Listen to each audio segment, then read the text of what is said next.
Livre chegando, quarta-feira, 14 de maio de 2025. Estamos ao vivo na Rádio América 107,1, TV Horizonte Canal 30, Rádio Cultura AM 830 e no YouTube da TV Horizonte. Eu sou Juliana Lima e vamos juntos até o meio-dia. Gente, o programa de hoje está literalmente na boca do povo.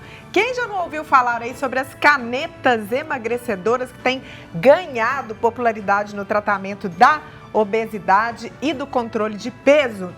No programa de hoje a gente vai falar sobre esse assunto. Ao meu lado, Léo Apolinário. Bom dia, Léo. Você conhece alguém que está usando essas canetas? Olha, eu conheço uma pessoa que já usou, tá? E deu bom?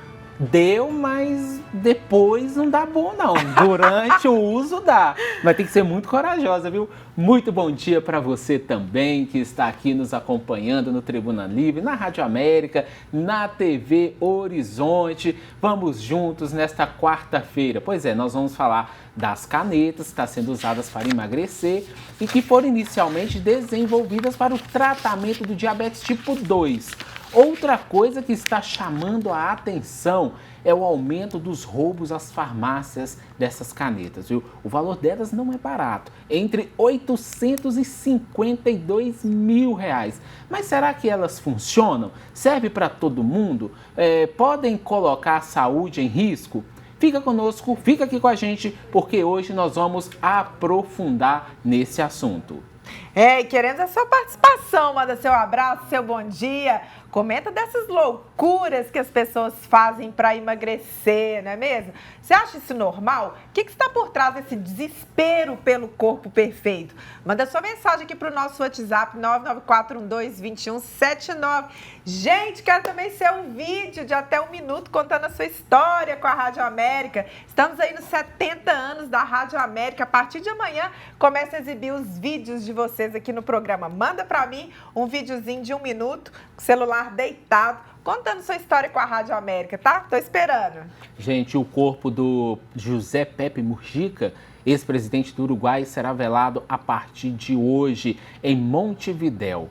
Apelidado por alguns como o presidente mais pobre do mundo, ele morreu nesta terça-feira aos 89 anos. Nós vamos acompanhar uma matéria produzida pela equipe da FP, que conta um pouquinho sobre o Mujica, quem é ele e um pouco da trajetória. Vamos ver. José Pepe Mujica chamou a atenção do mundo com uma vida de austeridade e uma crítica ao consumismo exagerado que lhe deram fama mundial. Da modesta fazenda a oeste de Montevidéu, governou o Uruguai, recebeu líderes mundiais, artistas, admiradores e atraiu a imprensa internacional, que chegou a chamá-lo de o presidente mais pobre do mundo, nomenclatura que sempre negou. Se vivo longe de bobagens e com pouca coisa, parece que sou austero. Não, sou cômodo, não complico a vida, é outra história. Eu não faço apologia à pobreza nem de que o mundo tenha que voltar à época das cavernas, nada por estilo. Sou contra a superficialidade e contra as coisas sem importância. Estou contra a frivolidade e contra a tonteria. Foi preso 4 vezes e escapou 2. Recapturado em 1972, ano em que o aparato militar dos Tupamaros foi derrotado, permaneceu na cadeia por 13 anos. Com a restauração democrática em 1985, Mujica foi anistiado e, pouco a pouco, se incorporou ao sistema político, fundando o Movimento de Participação Popular dentro da coalizão de esquerda Frente Amplio. Nunca duvidei que quando saísse seguiria militando. Efetivamente saí e em 3 horas estava militando.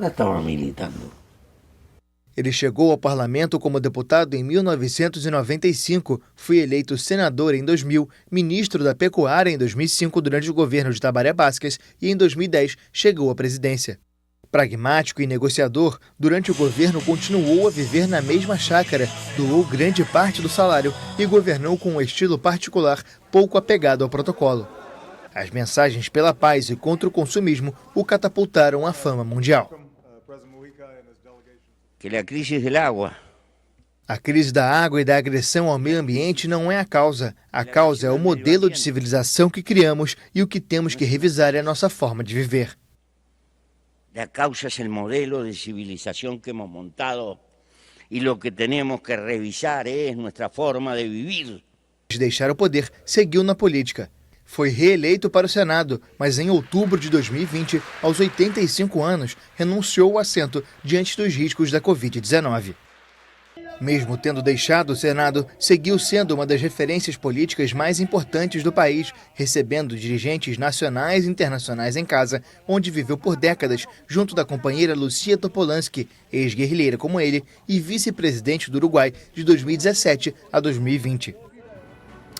Eu confesso que eu fiquei bem triste com essa notícia, né? Porque o Mujica foi um exemplo de como que a gente tem que viver a vida com propósito, viver no simples, sem se render ao capitalismo. Ele deixou vários exemplos aí, tem várias passagens, vários discursos dele. Acho que realmente é um ex-presidente, um político, mas principalmente uma pessoa que a gente deve se espelhar muito, principalmente nesses tempos de capitalismo desenfreado. Você também ficou triste, Léo? Fiquei. E você disse, tá? A gente se espelhar e principalmente os governantes de hoje, né? Seria bom. Agora, tem uma história interessante do Mujica com o Fusquinha dele, porque muitos ofereceram milhões pelo Fusca e ele recusou. Ele disse aqui, ó, até peguei aqui, que ele falou que o Fusca era um símbolo de austeridade presidencial.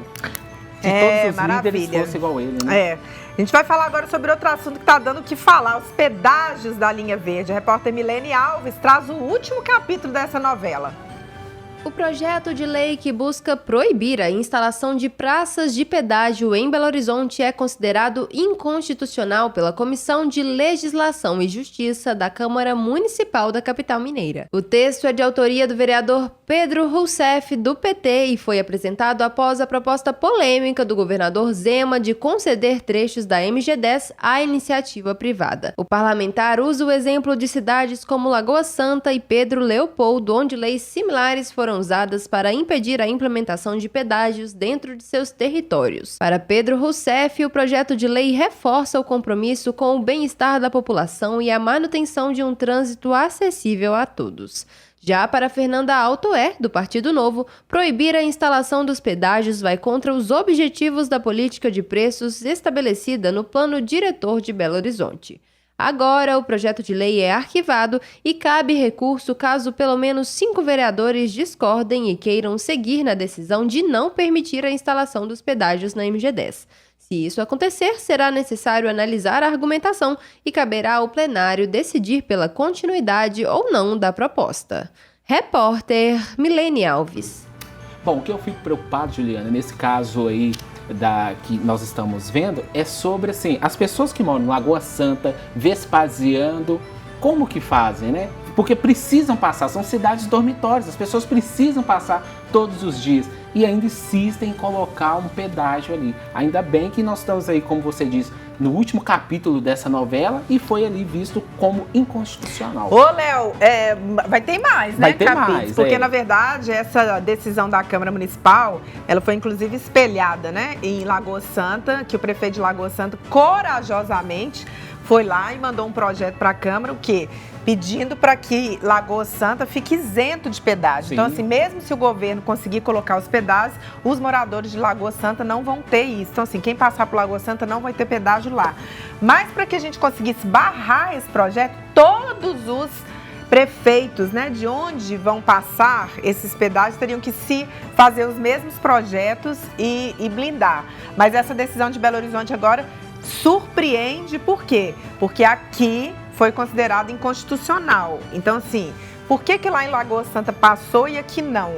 Então, aqui virou um problema isso, né? Em tese, essa questão dos pedágios continua. O que a gente fica triste em relação a isso, que é uma fala de todos os vereadores, de todos os prefeitos, né, que a gente já tem conversado sobre esse assunto, é que faltou aquele diálogo do governo estadual, né? Foi um projeto que foi colocado, a galera teve que meio que engolir isso e não teve uma discussão até para criar essa ponte, né, uma aceitação melhor.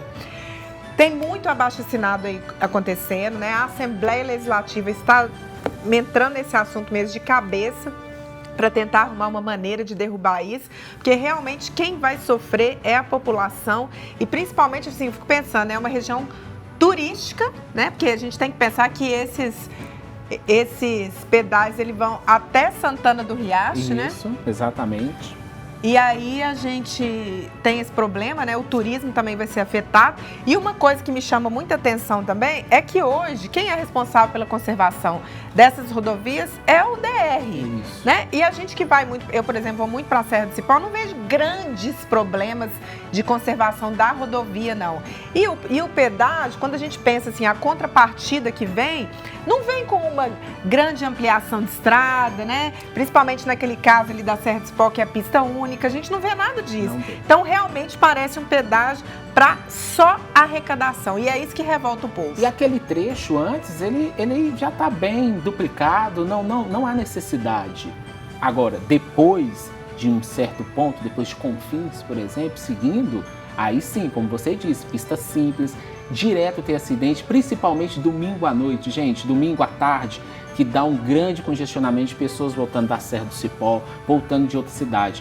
Eu acho que pensaram nesse pedágio, pensando no aeroporto de Confins. Mesmo nos assim, carros, né? Que passam para lá. Mesmo assim. Mesmo assim não dá. A gente vai seguir acompanhando esse assunto. E ó, para você que está conosco na TV Horizonte, Léo chega agora com a retomada da vacinação contra a dengue na capital. Vamos ouvir.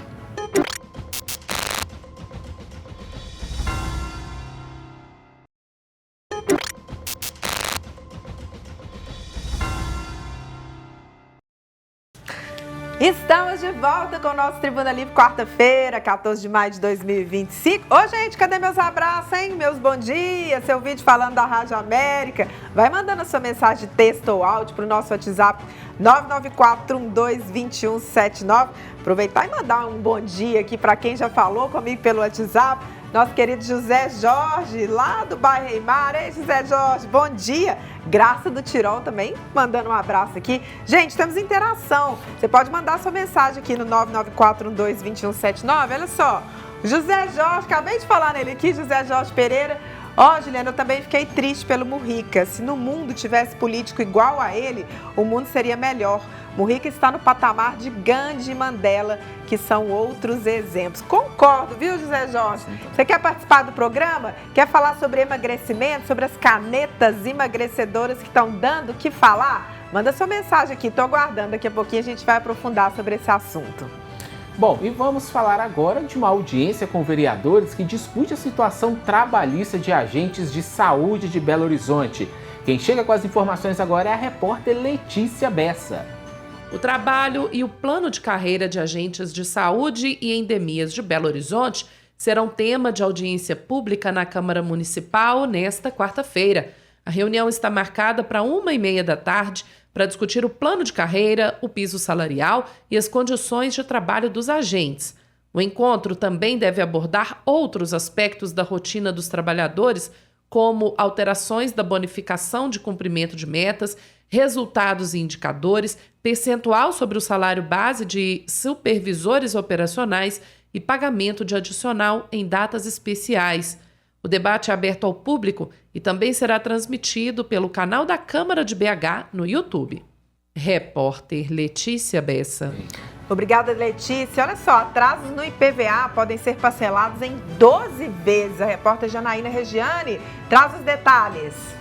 Mineiros que não conseguiram quitar dentro do prazo o IPVA 2025, imposto sobre a propriedade de veículos automotores, já podem parcelar o débito em até 12 vezes pela internet. A informação é da Secretaria de Fazenda de Minas Gerais. Para simular e aderir ao parcelamento, basta acessar fazenda.mg.gov.br no menu IPVA. Os encargos pelo atraso são calculados de forma automática pelo sistema. Pessoas físicas ou jurídicas que optam pelo serviço precisam ficar atentos ao valor mínimo das parcelas, que é R$ 200. Ainda segundo o governo de Minas, não há limite de prazo para a adesão ao parcelamento. Além disso, débitos anteriores a 2025 também podem ser parcelados pela internet. Repórter Janaína Regiane. Obrigado, Janaína. E Ferros Velhos tem horário de funcionamento alterado em Belo Horizonte. Um motivo muito importante você vai descobrir agora com Newton Lopes. A Prefeitura de Belo Horizonte limitou o horário de funcionamento de Ferros Velhos como tentativa de barrar a venda ilegal de cabos. A partir de agora, os ferro-velhos só podem funcionar das 7 horas da manhã até as 7 da noite, com vistorias intensificadas através da Operação Ferro Velho.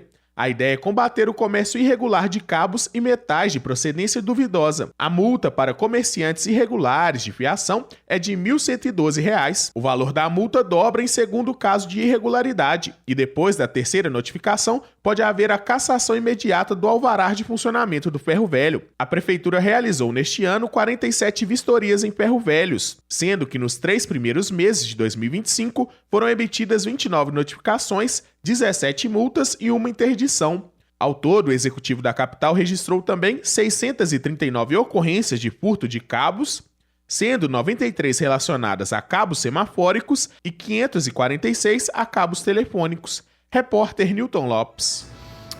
Se tem um negócio complicado, essa venda, né, esse roubo de cabos de cobre aqui em Belo Horizonte. A gente espera que essa medida dê algum resultado, porque realmente é um prejuízo gigantesco, CEMIG, Copasa, tudo aqui. Se estão vendendo é porque tem gente que compra, né? Exatamente. Olha só, vamos falar sobre um desfecho triste agora. Quem já viu os banheiros autolimpantes que foram anunciados há alguns meses pela prefeitura estão instalados em 2 praças de Belo Horizonte? Infelizmente, a situação deles não está muito boa, hein? O repórter Giovanni Rodrigues conta essa história. Depois de 3 meses que a prefeitura de Belo Horizonte lançou o banheiro público autolimpante, nossa reportagem veio conferir como está todo o funcionamento dos equipamentos. Em Belo Horizonte, hoje tem 2 banheiros autolimpantes, um na Praça da Estação, que por sinal estava muito sujo, com lixo e entulhos ao redor dos banheiros, e outro na Praça Rio Branco, próximo à rodoviária da capital, que estava fechado pelo mau uso, vandalismo e mau cheiro. Mas à noite fica todo sujo. De manhã fica mais limpo. Segundo a designer de interiores, Lawane Leal, as pessoas não sabem usar os equipamentos. Se as pessoas não sabem usar o que o poder público está tentando ajudar, como é que vai ser? Né? Porque a gente paga imposto para tudo. Só que se você não sabe usar isso com consciência, com caráter, com moral, você vai cobrar de quem? Vai cobrar do governo? Vai cobrar da prefeitura? Vai cobrar... Não tem como, não existe. Se você não faz a sua parte... Eu conversei com um rapaz que estava limpando o banheiro da Praça Rio Branco. Ele disse que frequentemente o banheiro entope por mau uso. Repórter Giovanni Rodrigues. Obrigado, Giovanni. Nós pedimos o retorno à Prefeitura de Belo Horizonte, que respondeu por nota que em apenas 70 dias de funcionamento, mais de 80 mil pessoas já foram beneficiadas pelos equipamentos. Diante desse cenário, a PBH reconhece os desafios enfrentados pelos usuários, mas faz um balanço positivo em relação aos banheiros públicos disponibilizados gratuitamente à população. Atualmente, cada cabine registra cerca de 500 usos diários, atendendo vendedores autônomos, motoristas de aplicativo e demais frequentadores do centro da capital. Esse alto volume de utilização comprova a grande demanda por esse tipo de serviço gratuito. Ainda segundo a Prefeitura, a tendência com o bom uso dessa solução é ampliar a oferta para outros pontos da cidade. Ainda na nota, a Prefeitura reforça o pedido para que a população utilize os equipamentos de forma consciente, colaborando para o bom funcionamento dos banheiros. Mesmo possuindo tecnologia de autolimpeza, são realizadas inspeções diárias para garantir a higiene dos espaços e remover itens inadequadamente descartados, como papelão e roupas. Além disso, manutenções preventivas são feitas regularmente. O uso responsável é essencial para que todos tenham acesso a um banheiro sempre limpo e em condições adequadas, segundo a nota da Prefeitura. Em relação ao banheiro da Praça Rio Branco, a PBH informa que o serviço já foi normalizado. A interrupção temporária ocorreu devido a problemas na porta ocasionados por mau uso. Casos de depredação podem ser denunciados pelo telefone 153. É isso, gente. Vamos usar bem esse espaço, porque Belo Horizonte precisa muito desses banheiros e realmente tá triste esse negócio. Se todo mundo não ajudar, a coisa não vai. Daqui a pouco a gente não tem nem esses 2, tá? Para você que nos acompanha pela TV Horizonte, Leonardo chega agora com mais uma informação importante para você, com uma novidade na rodoviária.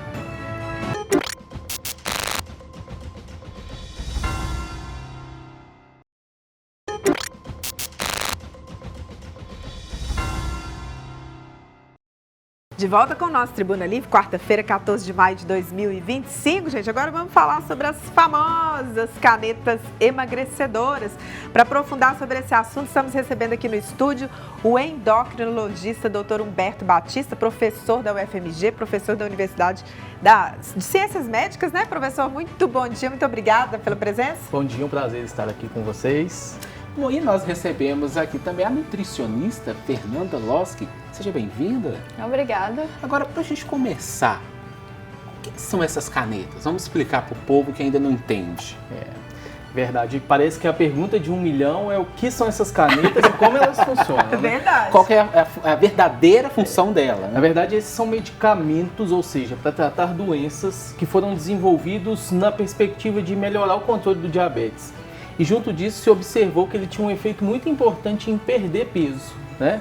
Então, nessa perda de peso, nós conseguimos encontrar uma forma segura para tratar a obesidade, ou seja, tratar uma doença, né?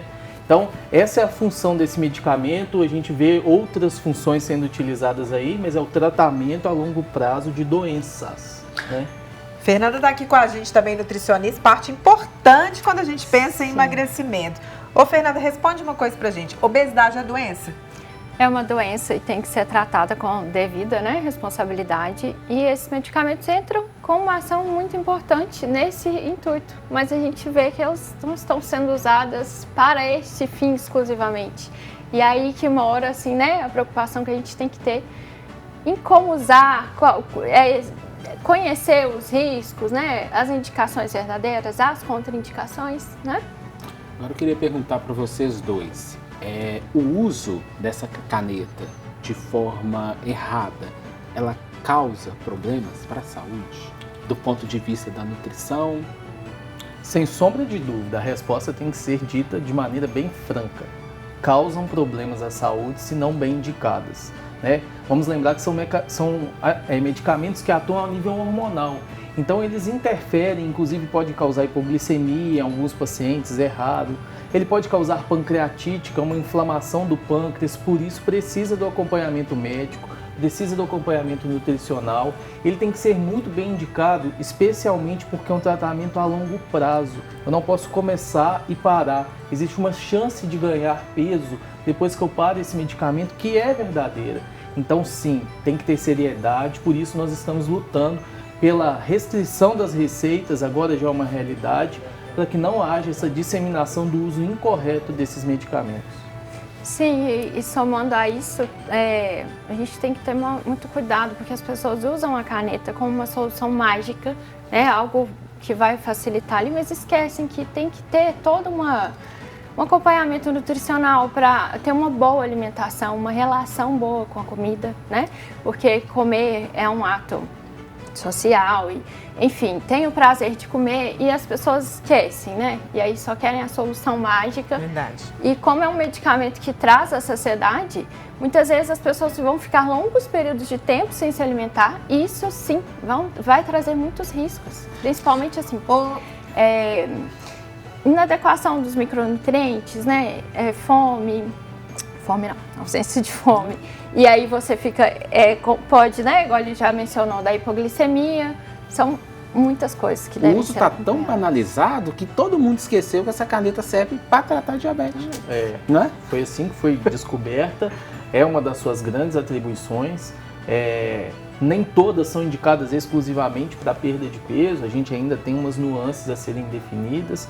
E precisa ter essa interação. A gente tem a ideia de que se eu estou emagrecendo, meu metabolismo vai acelerar. E é muito pelo contrário. Eu preciso adequar a quantidade de proteínas que eu estou alimentando para eu não perder músculo. A gente sabe que já tem correlação da gente perder músculo, perder massa óssea. Então tem que ser bem indicado. Não é fórmula mágica. Doutora, aproveita e fala pra gente em que situações o endocrinologista receita essa caneta. Tá. Muito bem categórico naquele paciente com obesidade. E no tratamento da obesidade em que eu não atingi sucesso com mudanças de estilo de vida, com atividade física integrada, com todas as orientações médicas, eu posso lançar mão desses medicamentos. Além disso, em algumas doenças que as pessoas podem ter, que são mais graves, a apneia do sono associada ao diabetes, doença do coração associada ao diabetes. Então veja, é bem categórico, não é para todos a todo momento, né? Doutora, hoje todo mundo quer emagrecer. É campanha publicitária, é campanha em loja, você só acha roupa pequena. Assim, são poucas lojas especializadas para as pessoas que são mais cheinhas, vamos dizer assim, né?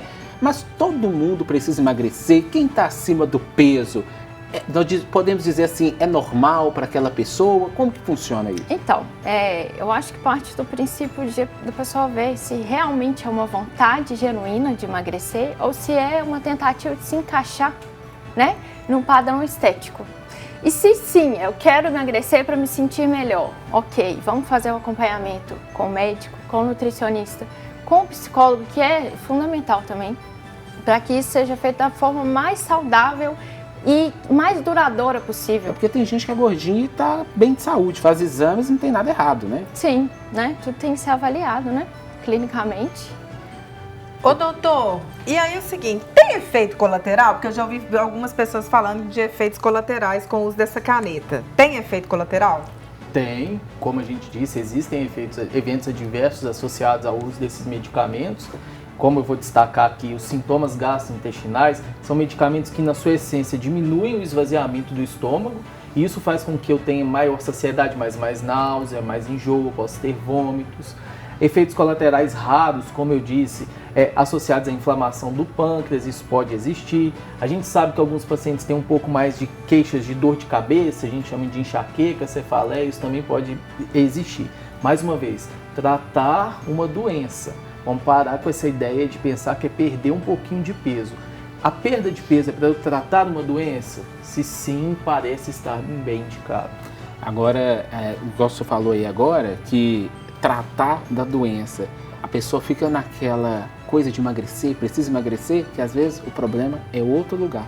Não é isso mesmo? Eu preciso quantificar. Será que eu tenho um distúrbio alimentar? Será que eu tenho um distúrbio de compulsão e que o tratamento vai ser outro? Isso pode ser acessório. As famosas canetas para emagrecer, elas vão estar aí, mas é entender qual é a real doença dessa pessoa. E que eu não tenho que atingir aquele peso mágico social. Se eu perco de 5 a 10% do meu peso, eu estou ganhando vida. Então isso é tratar a obesidade. Ô Fernanda, ainda dá certo o combo alimentação saudável e atividade física para emagrecer? É a receita, a melhor receita que se tem, né? E lembrando que se for necessário o uso das canetas, a nutrição pode ajudar muito na redução desses efeitos colaterais, né? Igual a perda de massa magra, a composição da dieta de forma adequada, junto com a atividade física, os enjoos, tudo dá para resolver. Vocês têm que estar conosco, né? A base do tratamento é a nutrição e a atividade física. Isso. Emagrecer é complicado, né, Juliana? Às vezes você bebe um copo d'água. Às vezes você bebe um copo d'água, você engorda. Agora, para emagrecer 1 quilo é uma dificuldade. Então, mas eu acho que é isso, né? São mudanças de hábitos, que eu acho que essa é a parte mais difícil, né? É a gente fazer o cérebro entender e a gente manter aquela... Vamos falar força de vontade, né? Mas eu acho que é isso mesmo, é uma atitude. Sim. Que o hábito demora, né, doutor? Sem sombra de dúvida. Hábito envolve emoção, hábito envolve social, hábito envolve sono, hábito envolve tempo. Então, é mudar tudo isso para que eu atinja os benefícios. Sem hábitos, sem constância, não tem peso sustentável. Isso. Né? Então, isso é importante. Ô, Fernanda, para a gente terminar aqui, que nós vamos para um próximo bloco e vamos receber uma psicóloga aqui falando sobre essa outra parte do emagrecimento que é super importante. Massa magra. Hoje em dia todo mundo fala sobre isso. Não fala nem mais assim, perder peso. Fala assim, ganhar massa magra. Explica pra gente, essa massa magra, o que é mesmo? Ganhar massa magra é te dar longevidade, né, na vida. É fundamental para tanto a oxidação das gorduras, quanto a movimentação do seu corpo, funcionamento geral, assim, né? Melhor que a gente tenha essa composição maior de massa magra, né? Menor percentual de gordura. E ganha como isso, Fernanda? Academia, a alimentação saudável, sono de qualidade, hidratação, ter evitar um ambiente processados. Saudável, evitar processados. Açúcar. Sim, e entender também que não é que você vai abdicar das coisas que você gosta. Tudo se encaixa dentro do saudável. É a famosa academia, meu filho. Eu já ganhei massa magra uma vez na academia, eu bati o recorde. Aqui, nós vamos para um rápido intervalo e se você quiser participar, pode enviar sua pergunta, viu? Ainda dá tempo. Você pode interagir com a gente no 99412-2179. 99412-2179. Emagrecer é uma meta ou um problema para você? Agradecer aqui os queridos, né, doutor Humberto Batista, endocrinologista, que continua com a gente aqui no próximo bloco, e a Fernanda Losky, que é nutricionista. Muito obrigada pela presença, tá? A gente vai para um rápido intervalo, voltamos já.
O que é, minha filha? Camisa da Rádio América? É um negócio aí de camisa, eu acho.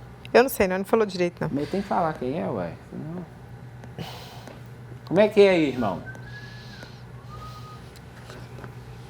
Ah, legal. E o nome dela aqui, tá ó, aí? Aqui tem uma sugestão, você viu aqui, né? O nome dela tá aí pra aparecer aqui? Como é que é? Renata Carvalho. Você é psicólogo, tem algum eixo, Renata? Eu sou de transtornos Tá. alimentares. Ah, que ótimo! Ah, Chegou no Eu sou momento bem oportuno. envolvida com esse assunto, assim. Ah, muito bem. Aqui mesmo, ô, gente? Igual ontem? Como O povo é que tá vai ser? muito louco, né? Muito. Muito. Não. Tá cada dia Ela, mais. ela abre e eu vou E com adoece, interação. né? Pra ficar aqui mesmo? É. Eu? É. Me respeita, viu, Cristiano? Me respeita.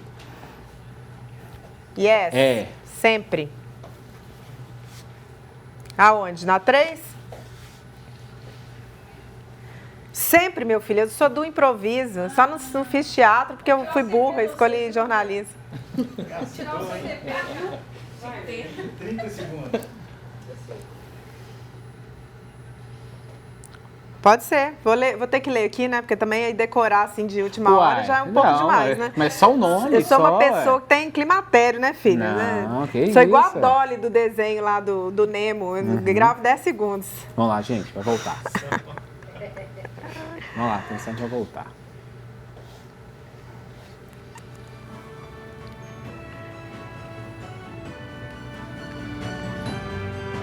De volta com o nosso Tribuna Livre, gente. Hoje, quarta-feira, 14 de maio de 2025, continuamos aqui no estúdio com esse assunto polêmico, as canetas emagrecedoras.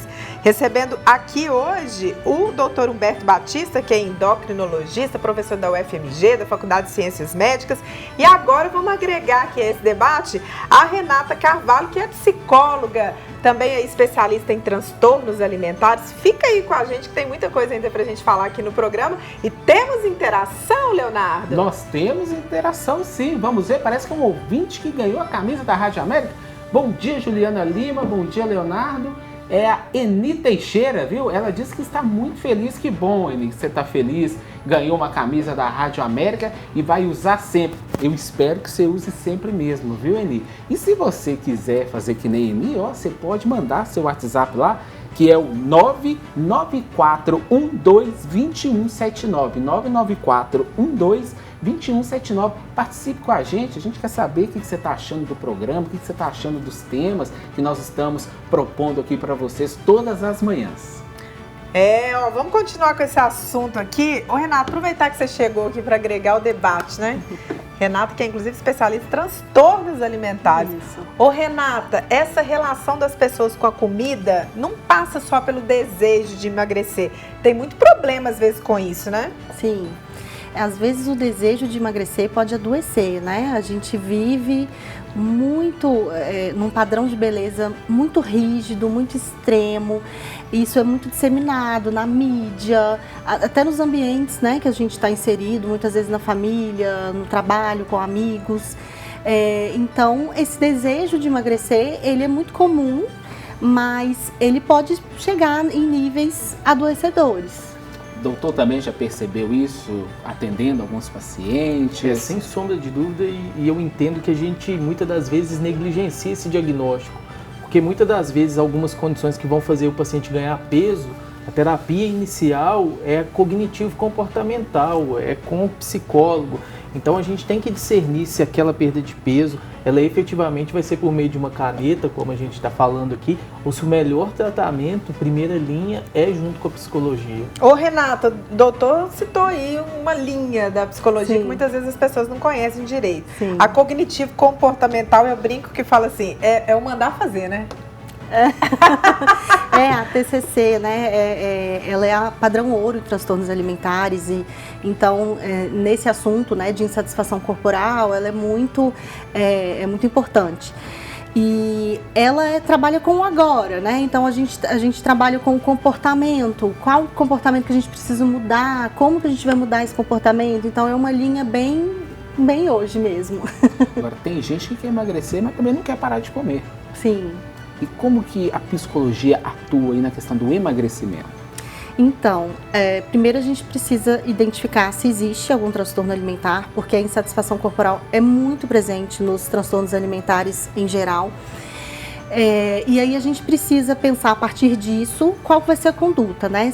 Se tem um transtorno alimentar, tem que ter uma conduta muito específica no tratamento de transtornos alimentares.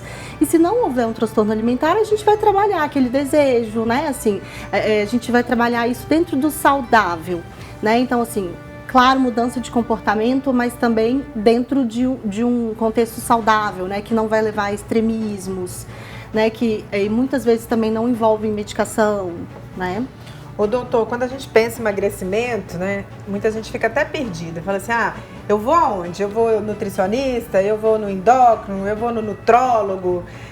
O endocrinologista, que é a sua especialidade, aonde que ele entra? Quando a gente chega no endócrino, o que é o básico de uma consulta? O que ele pede? Quais os exames? O que é importante quando a gente pensa em emagrecimento? Eu quero deixar como um alerta também que o profissional habilitado médico para o tratamento do excesso de peso, da obesidade, é o endocrinologista.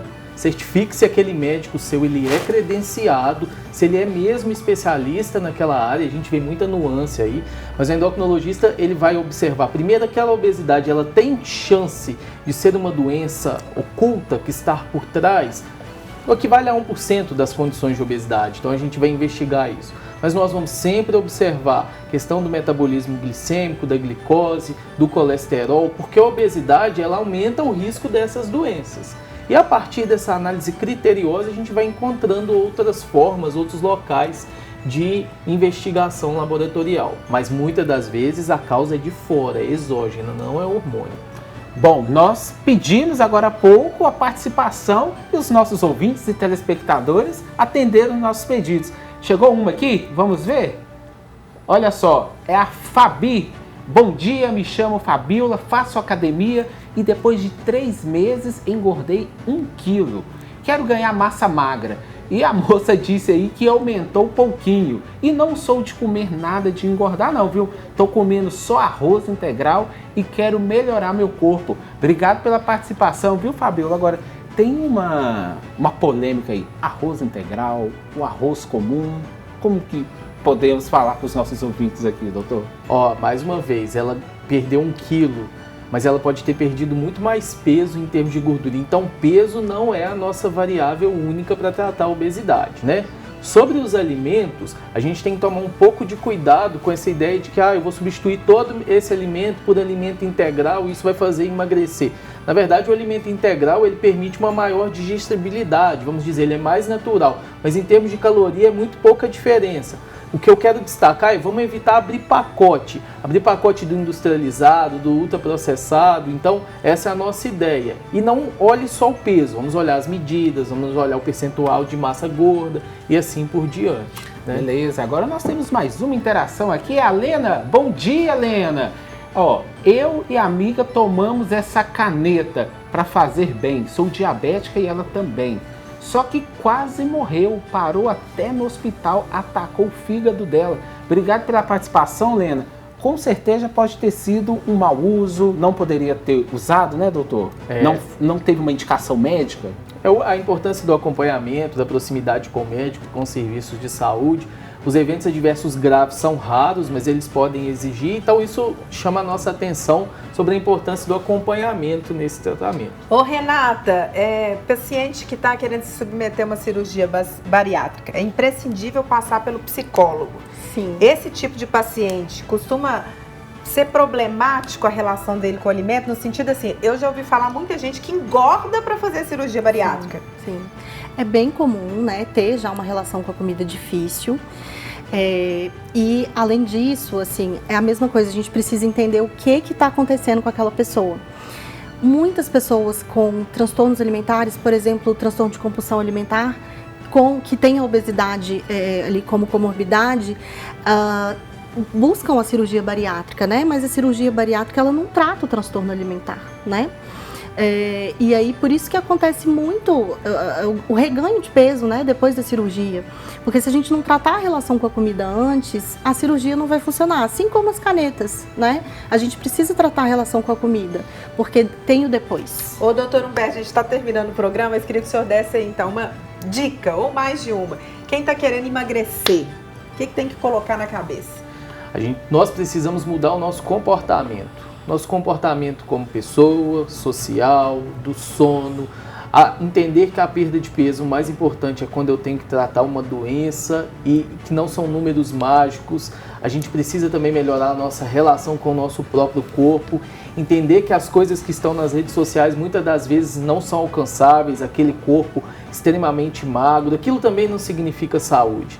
Então, eu acho que é um entendimento de conhecer você como pessoa e nem sempre perder peso em níveis tão alarmantes e tão grandes vai ser benéfico à sua saúde. Renata, e autoconhecimento é tudo, né? É tudo. Façam terapia e vai ajudar muito no processo de emagrecimento ou no tratamento da relação com a comida, enfim, é muito, muito importante.